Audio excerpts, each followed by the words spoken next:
Dr. Seuss.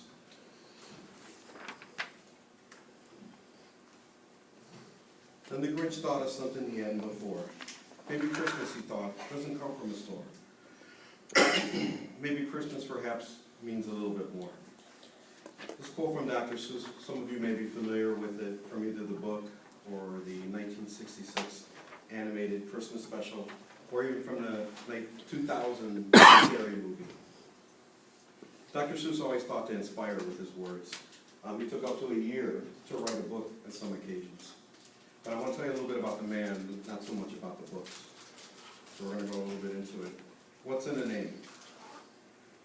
Dr. Seuss's real name is Theodore Zois Geisel, okay, without the E. The name is his mother's middle name. It's Bavarian.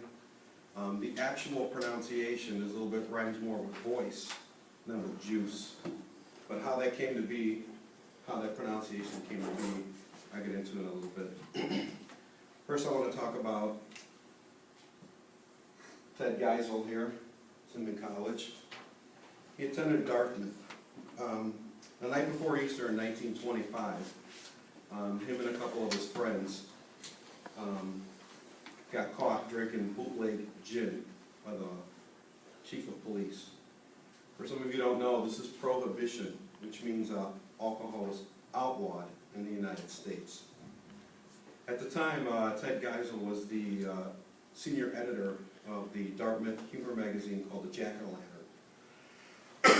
He was a cartoonist also, so he used to contribute some work. So since he got busted, he was no longer the editor.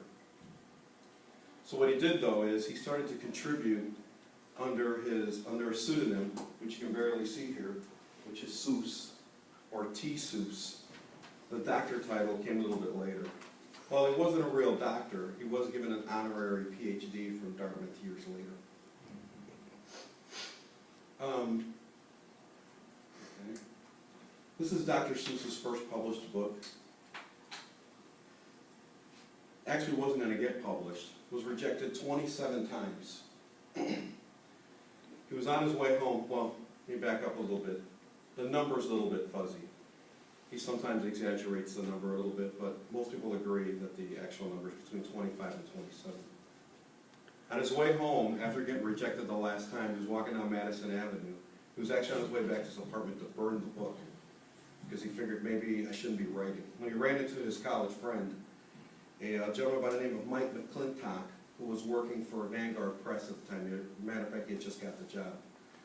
So they met for a little bit, and hours later he signed a contract, and that's how it became published. He was quoted later saying that if he would have been on the other side of the street, he would have ran into his friend, he probably would have been in the dry cleaning business. Okay, I want to talk about how Dr. Seuss has never had any children. Okay, a little bit of sensitive subject in here, so hopefully I don't offend anyone. This is Dr. Seuss's first wife, Helen. She was kind of his mentor. She was a writer in her own right. She did some, almost all his editing before it went actually to the publisher. She was sick for a very long time. She had partial paralysis and suffered from depression. She took her own life in October of 1967 at 68 years old and never had any biological children because she couldn't bear children. This is Ted Geisel's second wife, Audrey. She runs his estate right now. She's very, very protective of his estate.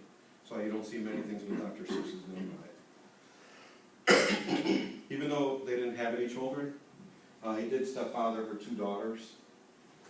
And when asked why he didn't have any children, he would say that you have them and I'll entertain them. That was a stock response. That's Dr. Seuss's star on the Hollywood Walk of Fame. Dr. Seuss received 2 Oscars, 2 Emmys, a Peabody Award, a Wilder Medal, which so like an achievement medal for children's writing or children's literature, a Pulitzer, and of course the Walk of Fame. He also has a stamp with his face on